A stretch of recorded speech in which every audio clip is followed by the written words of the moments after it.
જે ઉત્પત્તિ તથા સ્થિતિ લય કરે, વેદો સ્તુતિ ઉચ્ચરે, જેના રોમ સુછિદ્રમાં અણુસમા, બ્રહ્માંડ કોટી ફરે માયા કાળ રવિ શશી સુરગણો, આજ્ઞા ન લોપેક્ષણો, એવા અક્ષરધામના અધિપતિ શ્રી સ્વામિનારાયણ.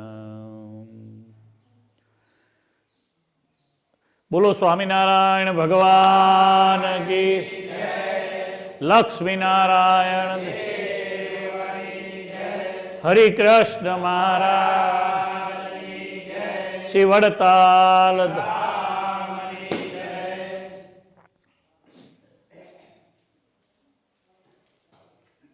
સ્વામિનારાયણ ભગવાનની કૃપાથી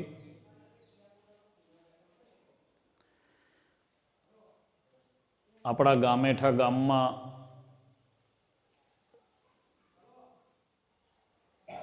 ભગવાનના મોટા સંત નારાયણ જીવનદાસ સ્વામીએ મંદિર અહીંયા બંધાવેલું.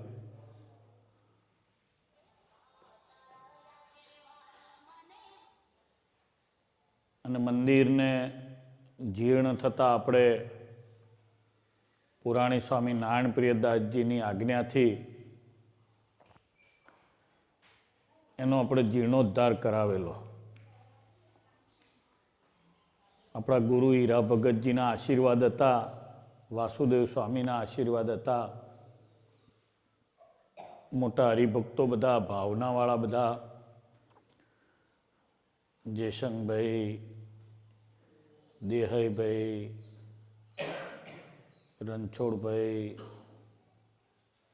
કાભાઈ, લક્ષ્મણભાઈ, આ બધા હરિભક્તો, અમરસંગ, આ કેશવ બેઠા છે, બધા આપણા બધા હરિભક્તો, કોઈ બાકી નહીં. બધાના બહુ ભાવ હતો કે આપણે મંદિર નવું થાય તો સારું. મંદિર આપણે 20 વર્ષ પહેલાં ચાલુ કર્યું હતું. મંદિર તો પછી પ્રતિષ્ઠા ધામધૂમથી આપણે કરી. આપણા આચાર્ય મહારાજ વડતાલથી પધાર્યા, રાકેશ પ્રસાદ મહારાજને આપણે સરસ પ્રતિષ્ઠા કરી હતી. અને ઘેર ઘેર આપણે પધરામણીઓ કરી હતી. કોઈ ઘર બાકી નહોતું. 400 ઘર ખેતરમાં, સીમમાં, ફળિયાઓમાં, મને યાદ છે કોઈ ઘર બાકી નહોતું કે મેં પધરામણી ના કરી હોય. બધા ઘેર આપણે શ્રીજી મહારાજને પધરાયા હતા અને ભગવાનના મંદિરની સરસ પ્રતિષ્ઠા આપણે કરી હતી. બધાને જમાડ્યા, ઉત્સવ કર્યો. વડતાલથી બધા સંતો આવ્યા હતા. મંદિરની આજે મૂર્તિ પ્રતિષ્ઠાને 17 વર્ષ થયા. અમારા કંચન ભગતનો હૃદયનો એવો ભાવ કે ગુરુ આપણે જે મંદિરો કર્યા છે એ મંદિરોમાં આપણે થોડું સત્સંગમાં રિનોવેશન થાય તો સારું. એટલે મેં એમને કીધું તમે ધ્યાન આપો, આપણે સરસ મંદિરનો જીર્ણોદ્ધાર કરીએ ને સત્સંગનો જીર્ણોદ્ધાર સારી રીતે કરીએ. એટલે હું તો બધાને લગભગ બધાને વ્યક્તિગત ઓળખું છું, બધાને ઘેર ગયોય છું. એટલે ભગવાનની કૃપાથી આજે મહાપૂજા થઈ. ભગવાન સ્વામિનારાયણ જ્યારે ધામમાં પધાર્યા ત્યારે ગોપાળાનંદ સ્વામી, જે સ્વામિનારાયણ ભગવાનના મોટા સંત હતા, એમણે મહાપૂજા શરૂ કરાવી. કેમ? તો કે ભગવાન અને ભગવાનના અવતારો, ભગવાનની શક્તિઓ, ભગવાનની સાથે પધારેલા જે બધા મોટા મોટા સંતો હતા, મુક્તો હતા, બધાની ભગવાન પધારે એટલે ભગવાનની સાથે રહેલા બધા મુક્તો પધારે, એમની પૂજા થાય. ભગવાનની એકની પૂજા કરીએ પૂજા, પણ આ તો બધાયની પૂજા થઈ એટલે મહાપૂજા. આજે અમારા જગત પ્રકાશ સ્વામીએ તમને બધાને મહાપૂજા કરાવડાવી. એટલે તમારા બધાનું બહુ મોટું ભાગ કે આજે તમારા હાથે મહાપૂજા થઈ. સરસ મજાનો અન્નકોટ કંચન ભગત બધો તૈયાર કરીને લાયા. અમારા યજ્ઞપ્રિય સ્વામી આવ્યા, જગત પ્રકાશ સ્વામી, અમારું મંડળ બધું આવ્યું. પંકજ ભગત આવ્યા ને ભાવેશ ભગત આવ્યા ને અને આપણું મૂળ બાબુ ભગત એ આવ્યા. આ ભાવ વિના નહીં થતું. મંદિર કેવડું છે, મંદિરમાં કેટલા બેઠા છે એ અગત્યનું નહીં, અંદરનો ભાવ અગત્યનો છે.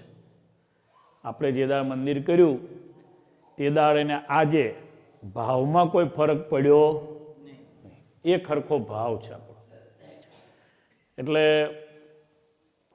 આપણને જે ભગવાન મળ્યા છે, ભગવાન આપણું કલ્યાણ કરનારા છે, આટલી વાત આપણે નક્કી રાખવી. મારા જીવનું સારું થશે, મારે ભગવાનને પામી જવા છે, મારે આ શરીરે કરીને ભગવાન મેળવવા છે, મારે ભગવાનનું ભજન કરવું છે, મારે ભગવાનની કથા વાર્તા સંતોની પાસે સાંભળું છું, તો મારો ઉદ્દેશ્ય શું છે? તો કે મારો ઉદ્દેશ ભગવાનને પામવાનો છે અને એટલા માટે આપણે આ મંદિર કરેલું છે. મહારાજને પ્રાર્થના કરું કે પાટોત્સવના દિવસે કે ધીમે ધીમે મંદિરનો સારો જીર્ણ ઉદ્ધાર થાય. આપણે કલર એક કરાવવાની જરૂર છે અને થોડું ટાપટીપ. આપણે કરખડીમાં નવું મંદિર બાંધીએ છીએ, બાજુમાં જ લાકડાનું મંદિર બાંધીએ છીએ. તો કંચન ભગત અહીં વારે વારે આવશે અને આજે સારું કર્યું તમે નવું બધું રિનોવેશન બધું નક્કી કર્યું કે આ કરવું આ કરવું. બધા છોકરાઓ જુવાનિયા જોડાઈ જાય અને બધું નવેસરથી આયોજન થાય. ભગત કે એમ કરજો તો સારી રીતે આપણે બધું કોઈને આપવી હોય તો સેવા આપજો. 2000, 5000, 10,000, 11,000, 1000, 500 જેની જેવી શ્રદ્ધા. પણ આપણે મંદિરનો કલર, મંદિરનું ટાપટીપ, નવેસરથી જે કંઈ નાનું મોટું કંઈ કરવું પડે એ બધું કરી નાખશું અને આવતા વર્ષનો પાટોત્સવ સારો ધામધૂમીથી થાય એવું આયોજન પણ કંચન ભગતે જ કરવાનું. એ કદાચ બહાર જાય વિદેશ, કોઈ ફરવા કંઈ કામે જાય, સત્સંગમાં બીજે જાય, પણ એમણે ધ્યાન રાખીને કરવું. અમે બધાએ એમને જે કંઈ બધા ભગત ને સંતો બધા છે એમની સાથે રહીને કરવા લાગશે. મહારાજને પ્રાર્થના કરું આપણને છે ને સ્વામિનારાયણ ભગવાન મળ્યા ને પછી ભગવાન ધામમાં ગયા તો અત્યારે ભગવાન ક્યાં રહે છે? તો ભગવાન વડતાલમાં રહેશે. વૃત્તાલયેશ ભગવાન જયતીહ સાક્ષાત. સતાનંદ સ્વામીએ સત્સંગી જીવનમાં કહ્યું ભગવાન ક્યાં રહે છે? તો કે વડતાલમાં રહે છે.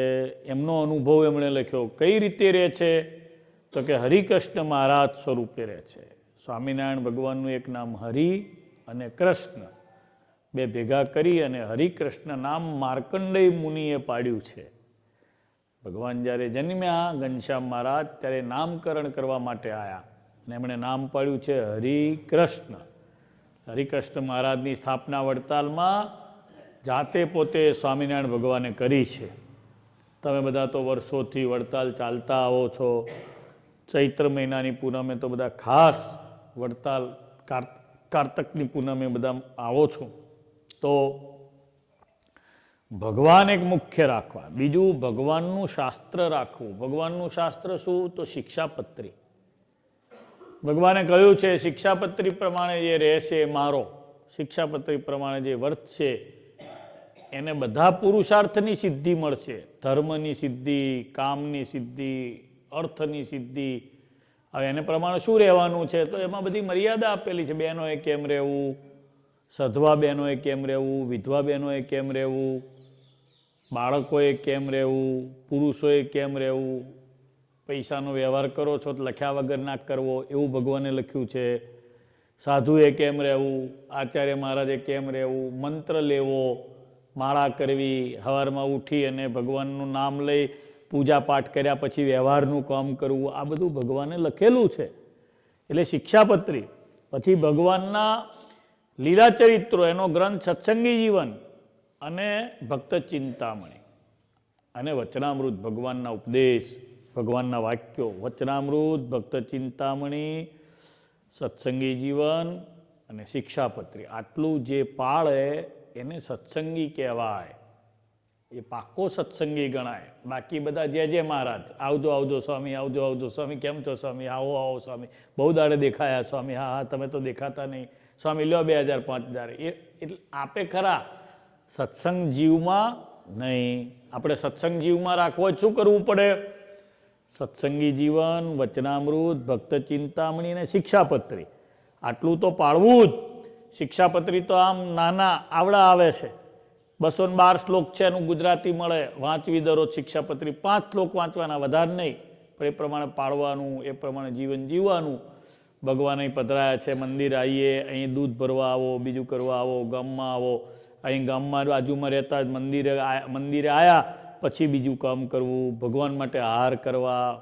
ભગવાન અહીં પધરાયા છે તો ખેતરમાં બીજો એક પાળો કરીને એક હાર કરી નાખવાના, એક ગલગોટાનો એક પાળો કરી નાખીએ, ગુલાબનો પાળો કરી નાખીએ, ભગવાન માટે હાર કરીએ, ભગવાન માટે તુલસી કરીએ, ભગવાન માટે ડમરો કરીએ અને એનો હાર કરીને ભગવાન માટે લાવીએ, ભગવાનને રાજી કરીએ. આ બધું ભગવાનને રાજી કરવાનો ઉપાય છે ને દેહને અંતે આવું બધું કર્યું હશે તો ભગવાનનું ધામ આપણને મળશે. મહારાજને પ્રાર્થના કરું, તમારા બધાનો સત્સંગ તો પેઢીગત સત્સંગ છે, સ્વામિનારાયણ ભગવાનના સમયનો સત્સંગ છે, આ કંઈ આજનો સત્સંગ નહીં, આ તો પેઢીગત સત્સંગ છે. એટલે સત્સંગ ફરી પાછો જીવિત થાય. કંચન ભગતને કહીશ કે આપણું મંડળ અહીંયા સરસ ચાલે એવું છે, જે આપણે પંચેશ્વર બાજુ મંડળો ચલાવીએ છીએ એવું પેલા હર્ષલને ને પિંકલને કહીને મંડળ ચાલુ કરાવો, મંડળમાં બધાની નોંધણી કરાવો, એક જણને એમાં મુખ્ય બનાવો, જેને ઢોલક વગાડતા આવડે તો એને પખાવાજ વગાડવાનું, ઝાંઝ વગાડવાના. પહેલાં અહીંયા છે ને ઝાંઝ પખાવાજનું મંડળ હતું અને બધા હરિભક્તો દીપસંગબેન બધા છે ને કીર્તનો બોલતા. આપણે જ્યારે આ મંદિરની ઉત્થાપન કર્યું ત્યારે ગામમાં આપણે વરઘોડો કાઢ્યો તો આ મૂર્તિ જે અહીંયા પધરાયેલી છે, નારાયણજી સ્વામીએ જે આ મૂર્તિ કરાવી, એ વડતાલથી ચાલતા લઈને અહીં આવેલા, ચાલતા લઈને અહીં આવેલા એવું મને રણછોડ ભગત કહેતા હતા. નારાયણજી સ્વામી આયા, દેવાણ આવ્યા ને દેવાણથી અહીંયા પછી બેહીને અહીં આવ્યા હતા. તો એ મૂર્તિ છે, એ મૂર્તિનો આપણે જ્યારે ઉત્થાપન કર્યું ને આ નવી મૂર્તિ લાયા, ભુજથી મૂર્તિ લાયા હતા આપણે, તાંબાની ઉપાડની ભગવાનની, ઘનશ્યામ મહારાજ. ત્યારે આ જૂની મૂર્તિ છે એને લઈને આખા ગામમાં આપણે વરઘોડો કાઢ્યો હતો. ભીખાભાઈ હતા, ભીખાભાઈ, એટલે ભીખાભાઈ એ બધા હરિભક્તો જૂના જે હતા બધા, એ બધા હરિભક્તો ત્યાં એમાં બધે જોડે ફરેલા. તે એ વખતે કીર્તન ગાતા હતા બધા. કયા કીર્તન ગાતા હતા કહું? શેરી ભલે પણ સાંકળી રે, કેશવ બોલો તો બીજી લીટી, નગર